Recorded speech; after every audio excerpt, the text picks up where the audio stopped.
All right, folks. We're here to talk Flash. God, this looks crooked like a fucking Batman 66 shoot. We're here to talk Flash. Flash Season 3, Episode 7 airs tonight. And the good folks at Greg Berlanti's company and the CW let me direct an episode. I did one last year. And so now I got to do another one this year. So season 2, I had an episode toward the end of last season called The Runaway Dinosaur. And then this season, now you can see up my nose. This season, I've directed an episode entitled Killer Frost. Guess what that's about, man? We buried the lead on that one hard. To be honest, though, it's entitled Killer Frost, but there's a lot. I'm gonna keep my language clean for the kids, the CW kids tuning in right now. But there is, I'm gonna try to keep it clean, no promises. There is a metric ton of, there you go, of stuff going on in tonight's episode, man. Lots and lots. It's not just Caitlin becoming Killer Frost, or does she? Caitlin Frost, as we kind of call her in this episode a lot. But boy, you're gonna see Savatar in action. Remember the end of last episode? You know, he's got Barry clutched up in Alchemy's lair, and I'm Savatar, the god of speed. And then they went credits and shit, and you, no, I want to see more. You're gonna see more tonight, and I can't even take credit for that, folks. First off, it takes a village to make something as cool as The Flash every week, and we've had wonderful writers, including Andrew Kreisberg on this episode. And Andrew, you know, if you know this world, Andrew knows his stuff, man. He wrote one of my favorite episodes of all time of The Flash, season finale of Flash season 1. So I love Andrew. He's the guy that got me into this. We had him on Fat Man on Batman, and he was the guy that my agent called to be like, hey man, Kevin Smith, watch the language, likes these things. Would you ever let him direct one? And he was like, who's Kevin Smith? No, he said, the guy from Dogma? Yeah. And boom, I got to direct one last season. Now I get to do one this season. So Andrew, without him, I don't got no Killer Frost action this episode. He was big hand in this, big hand on the script.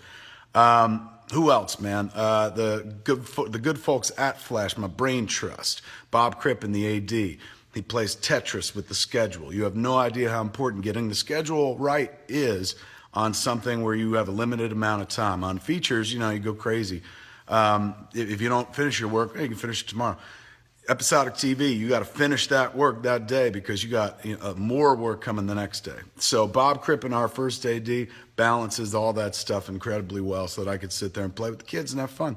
Who else? Lexi LaRouche, who is the script supervisor, knows more about this show than anyone, I think, involved. You know, she rides the script. She gets to direct an episode this season. Episode 19, Lexi gets to direct. Tyler Heron, who is the production designer and also should be a producer on the show. He knows so much about this world. Anytime you see a visual attention to detail, you're like, hey, that looks like, you know, the hidden Oa sign, Owen Ring sign, the Green Lantern symbol on a set or something like that. That's Tyler. He loves this stuff. And then, of course, Kim. Without Kim Miles, the eyes of the show, man, he creates the look of it and whatnot. I get a lot of credit for that. So these cats, I want to give them thanks. Thanks to the CW folks. Thanks to the Berlanti folks for letting me come play. Big thanks to the cast, man. Grant, carries this entire show on his shoulder. Both of them, shoulders too, plural. And does it incredibly well. And usually, these kids are handed pages, days before they shoot it. And sometimes you're thrown out, say this, do this. Man, they just take it and run like pros. Candace, Tom are on fire in this episode. Keenan's got some stuff to do, as you'll see. Who else? And I'm saving, of course, the one for last. Everyone's going, say it. Los Carlos is wonderful in this episode. Jesse, I get to work with everybody in this episode, and they get to show off their acting chops, but it's called Killer Frost for a reason this episode. Danielle gets to soar. So you'll see all that. So now I'm going to dive into your questions and see what you guys want to know. I think that's how this thing goes. Otherwise, I'll just keep talking to myself. All right, man, you fire away, and I'll ask, do you like your job? Says Karina Koldzijak. Am I getting that right, Karina? I bet you do. It's great. Yeah.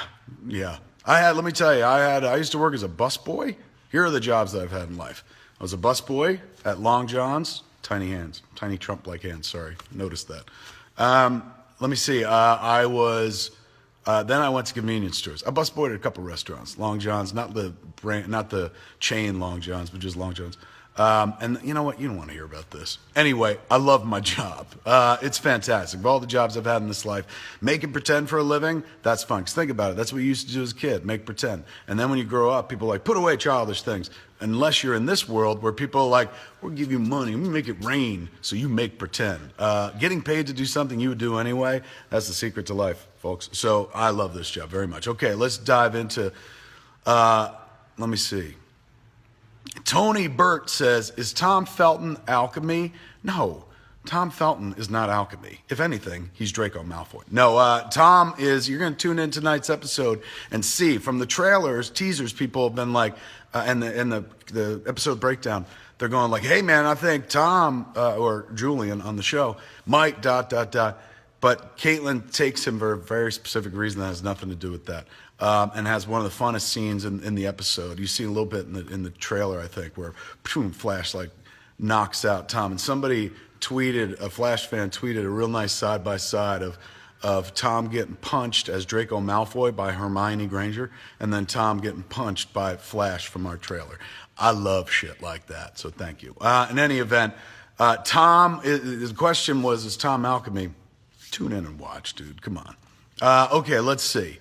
Are you excited that your episode of The Flash is before the 4-night crossover event next week? Yes. We should be talking about, and we will talk about Killer Frost, but let's talk about next week's round of shows, man. Heroes versus Aliens. When we were wrapping up my episode of Flash, the script for the crossover was coming in, and so I was able to peek at it over Lexi's shoulder. I was like, tell me what goes on.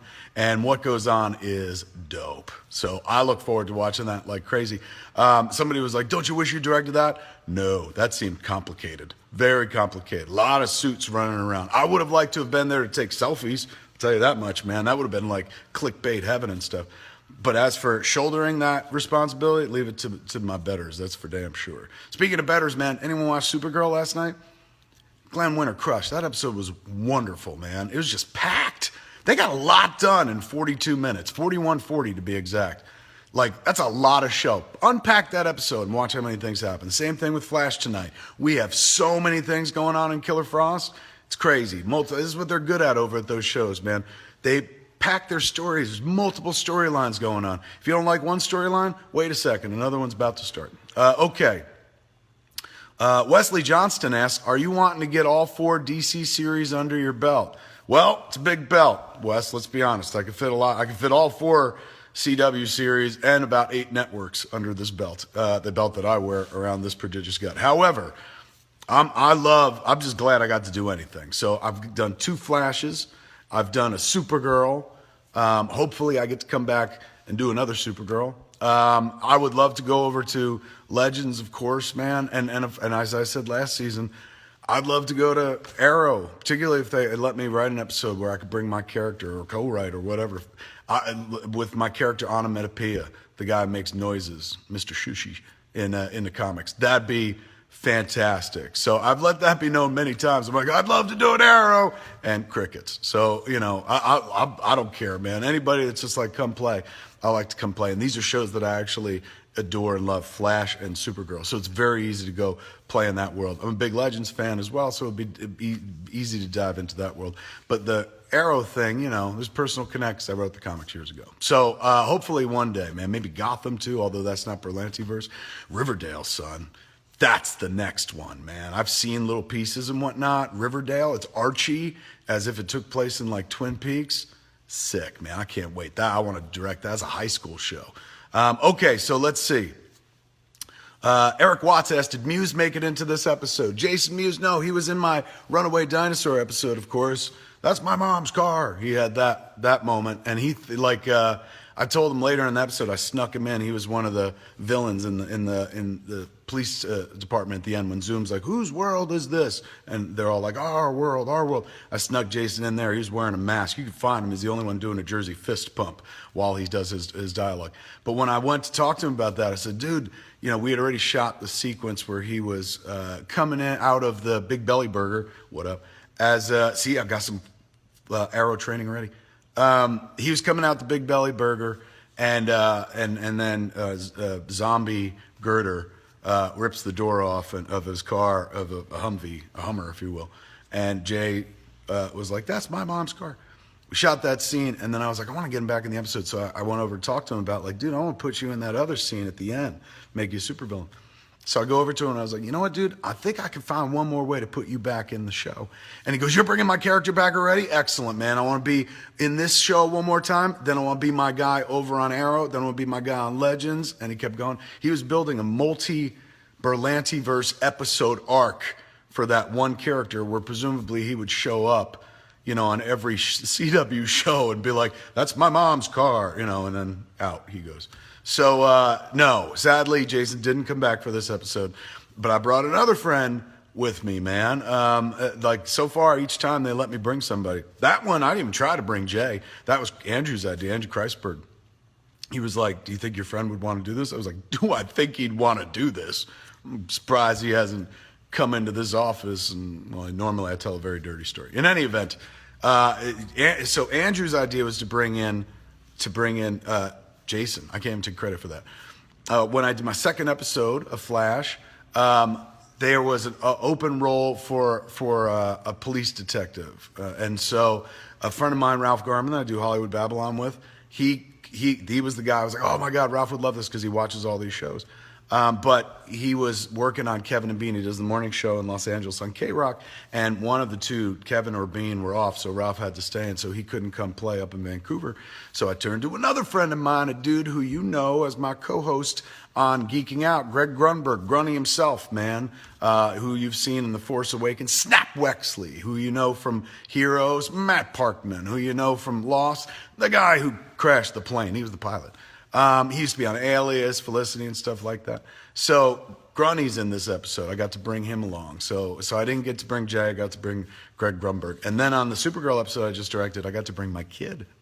Harley's in it as well. The script called for, I didn't say, put her in. Script called for like a 17-year-old kid. I was like, oh my God, I literally have a 17-year-old kid of my own that I own. And so she got to be in the episode, which is huge because she loves the show. You've never seen so much crying. Like, I cried when I was done with Supergirl because I'm an emotional guy and I love the show. But my kid, like, she was dragged off that set with her fingernails in the dirt, man. I love it so much. She loved being there and stuff. So Jay doesn't show up, but Grunny does show up in tonight's episode of The Flash, Killer Frost, man. What I love is I've seen the TV spots, because the version that I worked on and cut, I didn't see any special effects, man. Big ups go to Armen for this. Armen, our special effects wizard. He's the guy that built King Shark and Grodd and stuff. Anytime you see Barry run fast, that's Armen and his effects crew. He's directed episodes. Armen, when I did my first episode, Runaway Dinosaur, last season, not a lot of effects going on, not a lot of running or anything like that. So there wasn't a bunch of special effects work. It was mostly an episode of people talking to each other.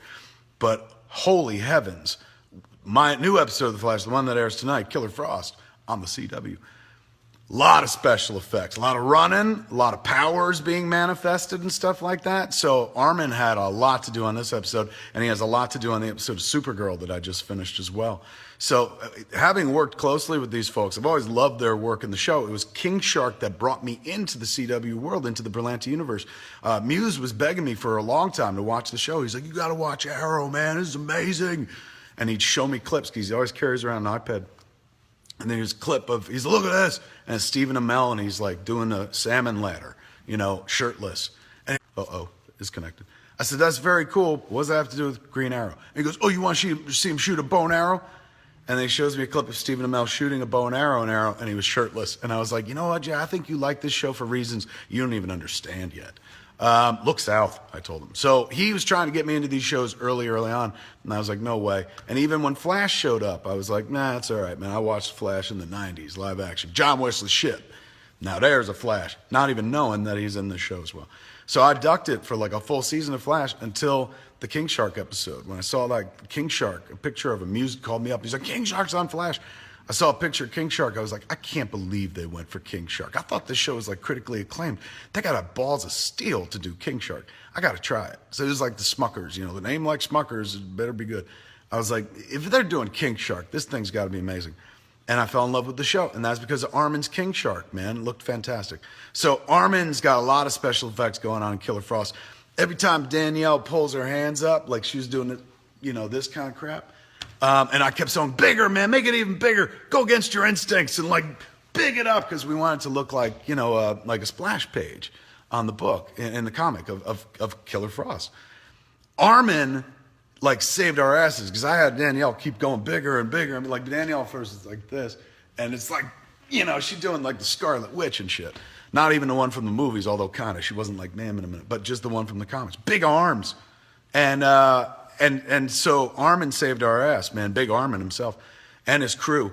He put this cold smoke around her every time her hands go up and surrounds her.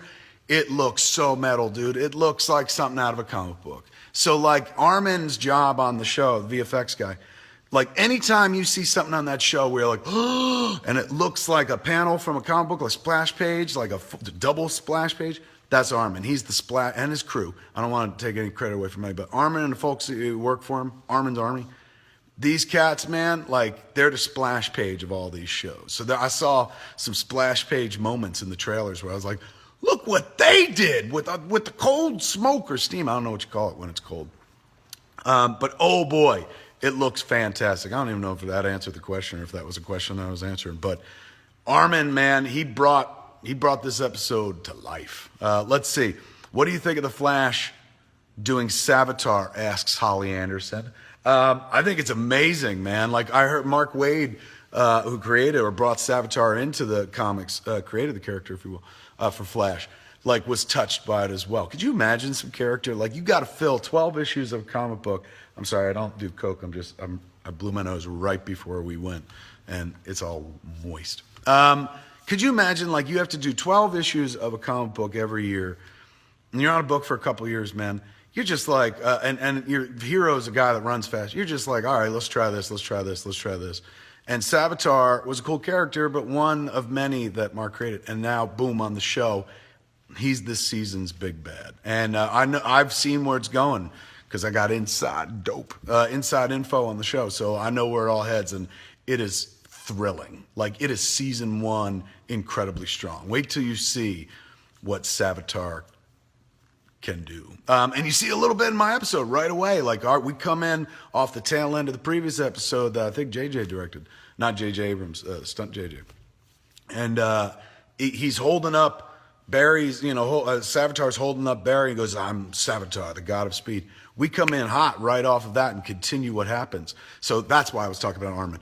Armen created this whole Savatar sequence with Flash that happens like at the top of my episode, where we shot some plates for it. Plates are like open shots with no people in them, like that they'll put people in later with visual effects. So sometimes, if you're shooting in the real world, you'll do a movement with the camera and you'll shoot something as if it's there and pull it into focus, even though it's not there.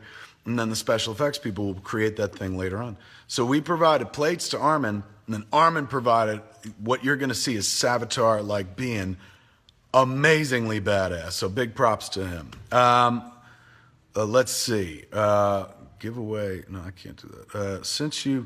Mahalia Cummings says, since you've seen some clues of what's to come, have you seen how involved Iris is with Savatar and the alchemy plot? Yes, I have. I know there are a bunch of people always out there who's like, we want Iris to have agency. She got a lot of agency this season, particularly as it comes to that episode. They all do. But Iris has a standout moment. Candace is a wonderful actress. We all know this. But she has her role chiefly in the day-to-day adventures is to be Barry's spine and heart and soul. Barry can be the hero, but sometimes somebody needs to be the hero for Barry. So they have a scene tonight set in the speed lab with low lighting and stuff. One of the prettiest things I think I've ever been involved with shooting, and one of the sweetest performances, man. Like, I can't say enough about this sequence. It is the scene. It's so sweet and touching, and they're so wonderful with one another, Grant and Candace. You will be very, very happy with that. As for how she plays into this Avatar thing, I've seen it, and as an Iris fan, you're going to be happy. I don't want to spoil anything. And one day I want to come back. If you spoil too much crap, they're like, shut your mouth, fat boy. And you don't get to come back. So I want to come back. Let's see. Jeremy Edwards asked, would you direct the Flash movie? Of course. I direct Yes, I was going to say I'd direct anything they give me, and that's not true. But like, if somebody was like, "You want to do the Flash movie?" Absolutely. But I honestly would. This be my first response. Like, you want the Flash movie? You want to direct it? I said, "Yeah." I'd say absolutely, but I think you should try Tim Miller first. Or I'd say the Wachowskis. I'd list a bunch of other people who I think would make a brilliant Flash movie. But as we talked about on a recent episode of Fat Man on Batman, Mark Bernardin said Tim Miller. I said, that's the name, dude. Get the man who did Deadshot to do Flash. Like, Tim Miller's a visual genius. We all saw Deadpool. That opening sequence alone is fantastic. Deadpool is Wisecracker. Flash, as played by Ezra Miller in these movies, sounds like he's going to be the Wisecracker. This is a match made in heaven. So I think they should be. And plus, what a coup for DC, Warner Bros. To take one away from Marvel, so to speak, even though it's not Marvel, but Fox Marvel. But still, man, like, that's match made in heaven. I hope Tim Miller for president of directing the Flash movie that has lost a couple Flash directors. But yes, would I? Absolutely. Like, if Tim Miller was like, man, I hate the Flash, then be like, F Tim Miller, I'll do it, But they should give it to somebody who sees things visually, and I don't. I see words, big fat words. Okay. Bryden McCready says, how can Barry only see Savatar? That at the end of the last episode, we saw the Flash was going, did you see that? And everybody else is like, no. I don't know. I don't know why I picked a question to answer. I'm not the writer of the show, sadly, or happily, man, to be honest with you, because I don't know if I could write as well as these cats do, as structured and as much information, as much like thrill. I'd have like 20-page scenes where like Barry and I are sitting around and talk to each other about, like watching Stranger Things. Nobody wants to see that. So, I can't say what's going to happen with that in the future, but there's a little bit of that in my episode as well. Tonight, Killer Frost episode. We don't answer that question, but we start to answer that question, I should say. Teasing you into tonight's episode. Okay. Ryan Holland says, Kevin, will you adopt me? No. We only do rescue dogs around this place, sir. But if I could, I would. I'd adopt you just like that. We'd sit around and watch Flash together. Just probably smoke. Okay, let me see. Grodd so scary like King Kong, says Josh Wilshire. Not really a question, but I would absolutely agree. And I know I've heard some things about Grodd. Grodd's coming back this season. I think. Can't say that for sure, but I think I've heard things. Okay. Any favorite Arrowverse character, asks Eric Jordan. I'm a little partial to Thea by virtue of the fact that she's based on Mia Dearden, which is a character that I created for my run on Green Arrow back in the day. And, so I met her at a con. She was super sweet. And, naturally, I played a little part in that character. So I feel partial to her. Okay, let's see. Ryan Suskin, what is the guy that plays Wells like? Tom Cavanaugh is a genius. He's a wonderful actor, as we've seen. Look at season 1. He plays like 2 parts. In season 3, he winds up playing like 3 different parts. At one point, he plays 4 different versions of Wells in one scene from last year. And this season, you get to see him closer to who he is in real life. I would not say that Tom is like HR on the show, but of all the versions of Wells that you've seen over 3 seasons of Flash, HR is closest to Tom's personality. He's constantly joking on set. He's an absolute live wire and keeps everybody energized, and he's always cracking jokes and stuff like that. Right up to the take. You could be doing a very serious take, and he's cracking jokes, and then they'll say action, and he goes like total actor serious. So just a wonderful actor. He's got a podcast.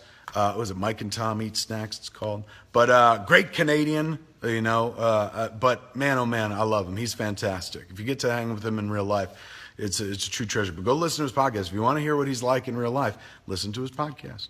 Okay, let's see. Would I direct an episode of Young Justice, asks Kian Aini? Would I? What, a cartoon? I don't know how to direct animation, I don't think. If they did a live action, yeah. Anyone in suits, dude, and costumes, put a mask on these fools.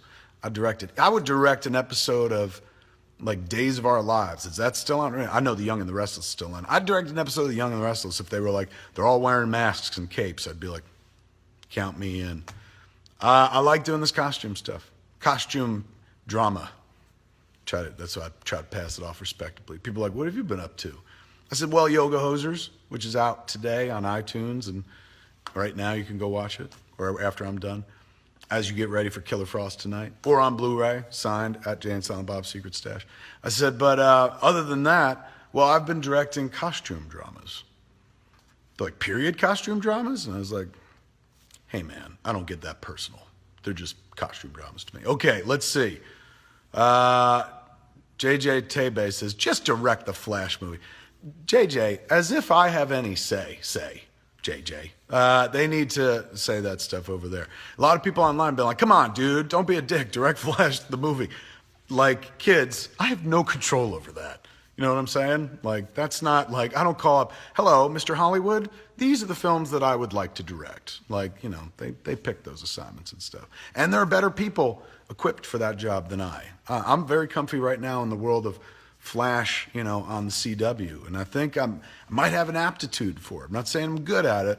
I think I have an aptitude for that world because you get to tell stories longer. You know, they get to pull the taffy because they have 23 episodes a season. So you get into character stuff. Whereas in a movie, you got, you know, 2 hours. And then we got to go and we got to show you stuff that looks fucking amazing and stuff. And then sometimes character and story fall by the wayside. Not on these CW shows, man. Not on these Berlanti shows. I'm telling you, man, this is where I like to be. It feels comfy for me. Like you get to do a bit of like dramatic acting, you get to do some funny stuff, some humor, you get to do some actiony stuff. Armen makes people run fast and beat each other up. So I'm liking it right where I am. Okay, let's see. Thomas Day wants to know who would win in a fight, Jay Muse or Macaulay Culkin. And I think he spelled Macaulay Culkin way wrong. Which Macaulay Culkin are we talking about? Because if it's Home Alone era Macaulay Culkin, he beat 2 guys, Daniel Stern and Joe Pesci. Joe Pesci, we all saw what a tough ass he was in those Scorsese movies. So yeah, I don't know. I think I'd give it to, if it was Home Alone Macaulay Culkin takes Muse. If it's current day Macaulay Culkin versus Muse is an old man. Macaulay might take him. Okay. Anthony Lano asked, did you put any Frozen references in your episode? Come on, sir. What kind of hack comedian do you think I am? Yes, of course we did. The whole episode's called Killer Frost. At one point, look for the in joke. I'm not going to spoil it here, but look for the hidden in joke. Not even an in joke. Look for the hidden reference. Look for the Frozen joke. There you go. When Caitlin takes Julian Alpert hostage. It's fast, and you got to look close. Blink and you'll miss it. It's an establishing shot of the frozen food place, but when you see it, you'll know that we were thinking about you on that exact question. Okay. Martin Joya says, who is better, Flash or Batman? Well, this Flash. I like Grant Gustin's Flash. You know, he's had more time to play the character, and this character's had more time to get deeper into your heart. Like, think about it. The work that they've done on Barry Allen, the character, over the last, 10 years alone, has really made that character even more viable than it ever was. We always liked Barry Allen. The character design looks beautiful. And, hey, he runs fast. He's a good guy. And he sacrificed himself in Crisis for all of us. But between Jeff Johns and what these cats have done over in the Berlanti universe with this character, they've given him a rich backstory, and he's got a very colorful rogues gallery. So I'd say equal footing with Batman at this point, particularly this iteration of The Flash. Okay. Looking for questions. Chris Sabiers, did you like the season of Constantine? I've yet to watch it, but the one I saw, because there was like a crossover thing, I enjoyed it very much. I was sad to see it go. That dude was pretty genius. Okay, let's see. Will we see Jay and Silent Bob on the big screen and something new? Yeah, they're in Moose Jaws. This movie we're making. I made Tusk. It was about a guy who turns another guy into a walrus. Yoga Hosers, out today on iTunes. I'm on home video. 2 girls fighting little Canadian Nazis made of sausage called Bratzies. And now the 3rd movie in that True North trilogy is going to be Moose Jaws, which is Jaws, but with a moose instead of a shark. So Jay and Silent Bob feature prominently in that. They kind of play the Captain Quint character, two guys, moose hunters from America. So for the first time, and I don't know, it's been a long time. Let me see, we did Jay and Silent Bob. I think Clerks 2 was the last time, and that was 2006. So wow, for the first time in a decade, Jay and Silent Bob back in a movie. I can't say what, it'll be on the big screen. Some of my movies lately, they don't seem big screen bound, but I think we'll be able to get that one in theaters. Okay, let's see. Or Mallrats, the series, if it gets picked up. Fingers crossed. Okay, let's see. What directing challenge makes you most uncomfortable? Jonathan Gendron asks. Action. Anytime action's involved, because I'm not very good at it and stuff. But thanks to these shows, thanks to doing the second episode of Flash, tonight's Killer Frost, only on the CW, and the Supergirl episode I just did, I've become a lot more comfortable with it. Practice, you just need practice. And most of the stuff that I write and direct for myself doesn't require a lot of special effects. Like even Yoga Hosers, which out today on iTunes and Blu-ray, has a lot of special effects. I play little versions of myself, not myself, but the character I play, Bratzi's, a bunch of them that the girls keep killing over and over. 2 teenage girls killing phallic objects with sticks. You ain't got to be Freud to figure this movie out. But there's a little bit in there, and I leaned on my buddy Andy McElfresh, who I co-host Edumacation podcast with, to do the effects. So I always keep it as comfortable and as easy as possible for me, and they don't do that on Flash. They're not like, never mind your comfort. We got a show to make, dude. Nut up and be the director you can be. And so that's my scary thing. My scary place is green screen action. But now I'm starting to understand it a lot more, thanks to folks like Armen, man, because all you have to do is provide them with an empty frame. Armen will get in there and give you what you want. You tell him, you're like, I want Savatar to run real fast with Flash. He does it. I want King Shark. He does it. I want Grodd. He does it. So, lean on the folks. You don't have to know everything. I'd never do as the director. In fact, you read the critics, they'll tell you, I don't know shit. But lean on the folks that know what they're doing, man. They'll get you through. So don't be scared, I guess, is the point. I'm starting to put my fears away. Okay. Jada Mason says, will you ever bring an impulse from Young Justice into the show? I have no call in any of this. I don't write the show. I've just directed 2 episodes now. Killer Frost being the second one airing tonight. So, but if we could bring in Bart Allen, oh my God, I'd love that. If they could, I'd love it. They'll probably do it without me. Trust me, they'll get there. Let's see. Buckaroo when, asks Bob Richardson. Writing it as we speak, Bob. That's right. Amazon and MGM teaming up to make Buckaroo Banzai a series on Amazon. And I'm writing the pilot right now, almost finished. And I love it. And I'll be honest with you, doing these shows, episodic, Flash, Supergirl, has really helped break the process down for me in a way where I'm like, I think I might be able to do a good job. I'm not going to direct all the episodes. I'm going to bring in a lot of director friends who also like Buckaroo Banzai to direct the episodes. And I'll be writing a bunch of the episodes, and pilot being one of them right now. So it's going well, man. But I'm glad I've done these 3 gigs, 2 Flashes and 1 Supergirl, because it's good training for, heading toward Buckaroo. No matter where you go, there you are. Okay. Let's see. You have free room and food if you want, says Davy James Herbert. I feel like I jumped into the middle of that conversation without knowing what it is, but free food, you got my heart. What's your favorite Flash episode, asks Harmony Panwijikiz. Harmony, my favorite episode of The Flash, it should be my own, Runaway Dinosaur, but still remains season 1, season finale. Fantastic. When Barry races back in time to save his mom and sees another version of himself who just goes no, and so he doesn't get to save her, and instead he, gets to talk to her before she passes. One of the greatest hours of television ever produced. That sequence in the beginning alone with Tom Cavanaugh as Eobard Thawne, explaining everything that's gone before and everything that's about to happen, is magic. Like that, I love that episode. And of course, it contains Tom going, now run, Barry. Run, which is like one of my favorite lines of all time. We stole it and reused it a bunch in Runaway Dinosaur. And then Tom did it fairly recently when Jessie Quick got her superpowers, got her speed, became a speedster. And he said, "Run, Jesse, run!" Like so, that's my favorite episode, and that's why I loved Runaway Dinosaur, because it was like a spiritual sequel to that episode, tied in very much with it.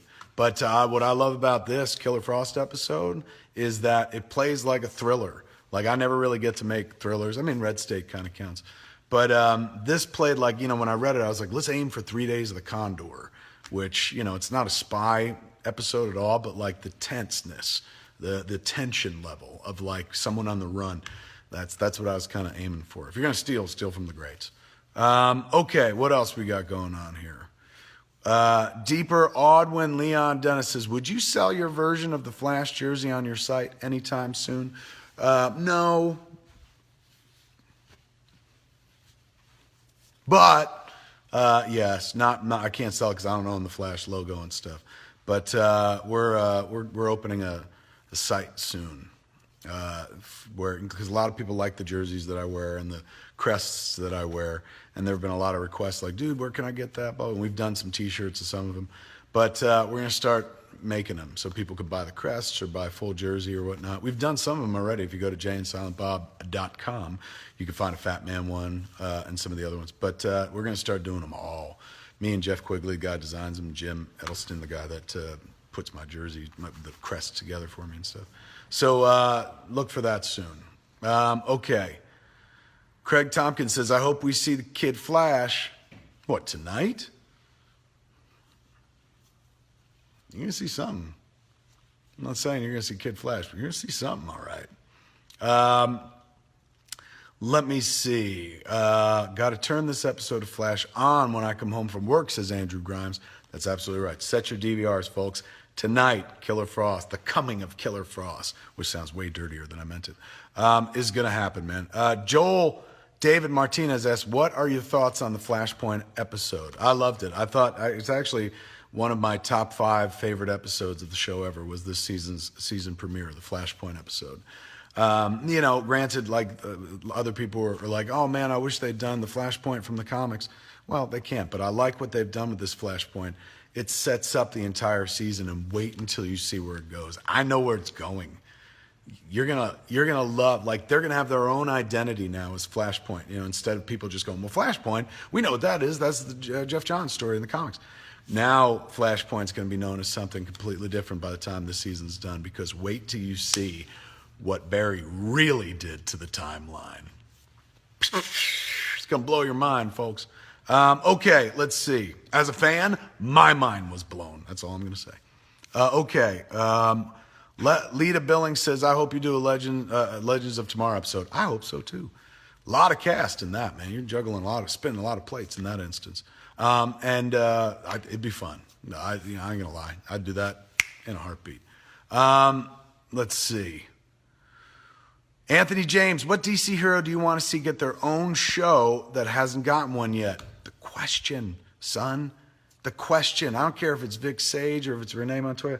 The question, man. You're talking about a featureless face, just fighting crime, putting on the putty on the face, releasing the gas from the belt. It adheres, and there he is. No features and whatnot. And if they do it, let me get a crack at it. Like, oh, that'd be amazing. I love that character. I always have. So I think he'd fit very well in the CW universe, man. So, but there's only so many hours that they can program, right? Like right now, there's 4 superhero shows. And then when you add Riverdale, that's 5 comic book shows. So, I don't know. I hope. That'd be amazing, man. The question, just keep raiding the DC toy box. Take out every character, raid that box, RAID, and play with all of them, man, because in the hands of any writer, even a character that you never liked can become something special. Okay. David James Herbert says, thanks for your amazing art, Kev. Thanks. I don't know if it's amazing, but thank you for even paying attention. Would I direct a DC Comics film? Absolutely, but I'm probably not the guy, and in fact, I know this for a fact because the phone never rings. I'm definitely not the guy that they think of when they're like, we gotta, set the world on fire. Movies are about visuals, sick, amazing visuals that you can put into a trailer that make people want to leave their house to pay to see that movie. And I'm not gifted like that. I can't come up with sick visuals that make you want to leave your house. They make you want to hide in your house sometimes. Speaking of which, check out Yoga Hosers. now on Blu-ray and on iTunes right this second. But I'm not the guy that comes up with astounding art for you to look at and stuff. So that's why I like being on these shows, because the look is already established. They don't come to you going like, what are we going to do, man? How should this look? You know what the show looks like. Make it look like The Flash. Make it look like Supergirl. So in that instance, all you're concentrating on is the storytelling aspect, not the visual storytelling aspect. That's part of it as well, but the look's already been established. With a movie, you got to build that from scratch. And with something like the Flash movie, you got to create running, man, in the wake of the running sequences that we've seen now in both the X-Men movies and the second Avengers movie, where we saw Quicksilver. So, you know, I'm not up to that task. Are you kidding me? My characters barely walk, let alone run super fast. But you know who could do a great job?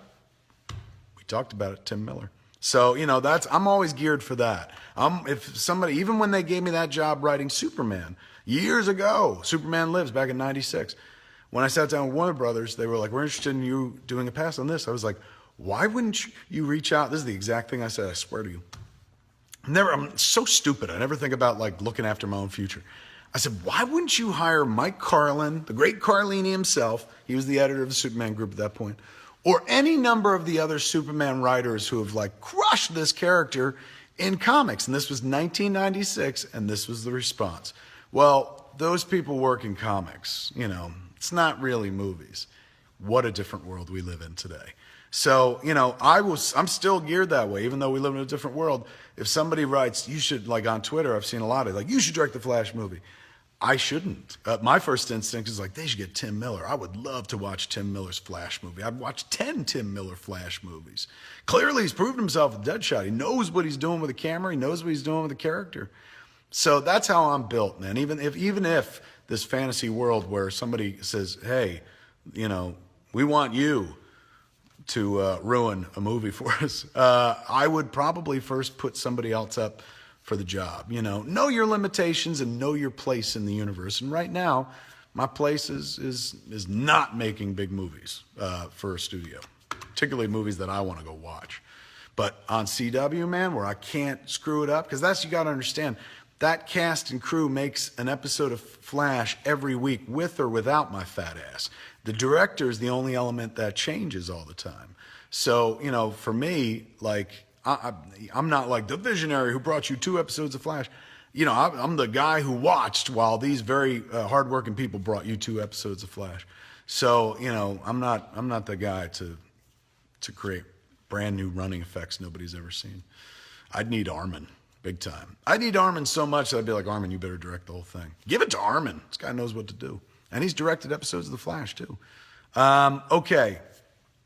If you could direct or write a Flash story into an episode, what story would you tell? Any story? I'd bring my onomatopoeia character to Flash. I mean, it's not really the same thing because he's fighting a speedster, and onomatopoeia killed low-level vigilantes, you know, non-superpowered individuals. So he'd probably be better off over on Arrow, but since they're never going to call on Arrow, maybe I get to bring him to Flash next season. Andrew, Todd, Aaron, call me. Helbings, I'll be helping you out. Okay, let's see.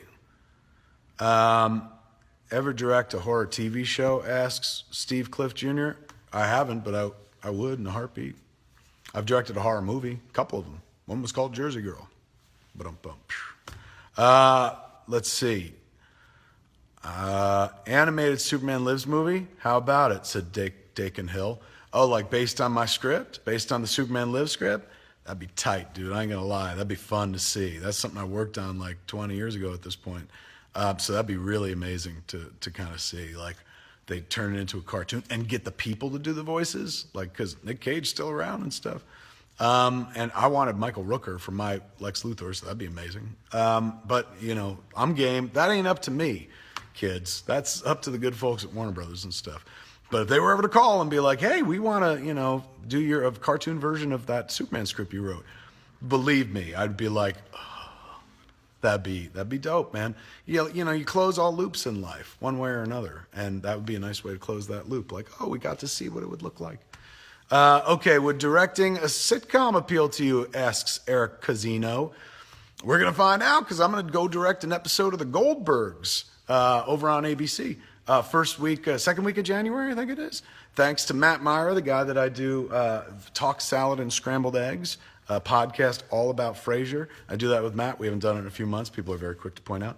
But Matt works on that show, and he was like, would you ever direct an episode of this? And I was like, yeah, man, that show's funny. And so I'm going to find out what it's like to direct a sitcom. I can't imagine what that's like. You know what I'm saying? But the Goldbergs is shot in such a way where I'm like, now that's my speed. So yeah, I'm going to find out what it's like.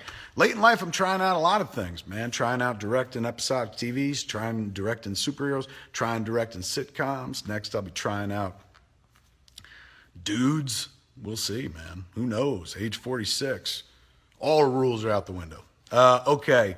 Daniel Denmark says, Lobo! I agree completely. That's what I yell out when I climax. Lobo! Same thing with that many exclamation marks as well.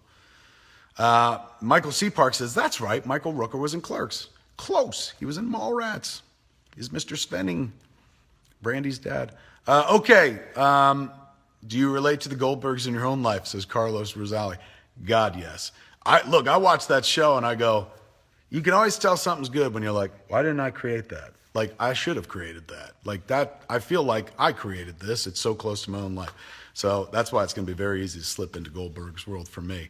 Whenever I watch that show, I'm just like, should have made it. I should have made this. This is it. And it's, it's set in suburban Pennsylvania, like near Philly, not too far from where I grew up. So, and me and Adam grew up around the same time. So all of our references are the same. So every time I watch the show, I'm like, it's like they incepted me. Like they went in my head and took this show out of my head. I dig it so much. So I look forward to doing it. Okay, but back to Flash. Will we see more of Earth 2, Harrison Wells, and Jesse Quick, asks Kiefer Davies. Yes. Not in this episode tonight, Killer Frost, but yes.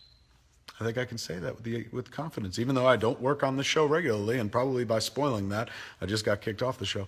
But I've heard things that yes. Okay, and what DC villain would you like to bring to the CW TV universe, asks Robert Griffin. On Flash, they've done Mirror Master, but I wouldn't mind seeing the Mirror Master that we all know from the comics with the outfit and the key and stuff like that. But the gun. I don't know what you would call it, but he uses a key to do his stuff in the comics. They've done a version of a Mirror Master, but I'd like to see that one. Let's see. Onomatopoeia. I created that villain. So yeah, I'd like to see Onomatopoeia on CW. And I'd like to see him done under me. I don't think they can do it without me, because I think my deal with DC Comics at the time when I created Onomatopoeia was they can't use it unless I say, yay. So a few times in the comics, I've gotten requests, can we use that character in this thing and tell his origin? I said, no, thank you. I would like to do that myself one day. So I hope I get to bring that character. That'd be amazing. I'll do him on Flash. That sounds dirtier than I meant it. I hope they let me use that character on Flash. Okay. Kian Aini says, do we know who Savatar is without knowing that they are Savatar? Oh, are you nuts? It's so early. We're not even in December. Do you really want to go down that rabbit hole yet? Just enjoy Savatar for a while. Don't worry what, if anything, is under that armor. Let's just enjoy Savatar for the moment. And if you enjoy it, give it up to Armen, man, and his VFX crew. That takes a lot of time to do what they're doing with that character. He looks really, really badass. But for the record, I know the secret. If you direct Flash, you just sit around and ask questions. So that's the thing. They bring me in as a director, but once I'm inside the walls, I'm all fan. So I was like, what happens next? Then what happens? Who's that? When is this? Oh, so I'm just this is a way to get information early. That's the secret to good directing, kids. You're just there to pick up information about shows that you like. Let's see. Did I work? Mike D asks, Mike D, not that one, but Mike D asked, did I work with Tobin Bell as he voiced Alchemy? No, they did that in Los Angeles when we shot the episode in Vancouver. No, but I've heard his voice in the episode and it's badass, man. It's cool. Very cool hearing him.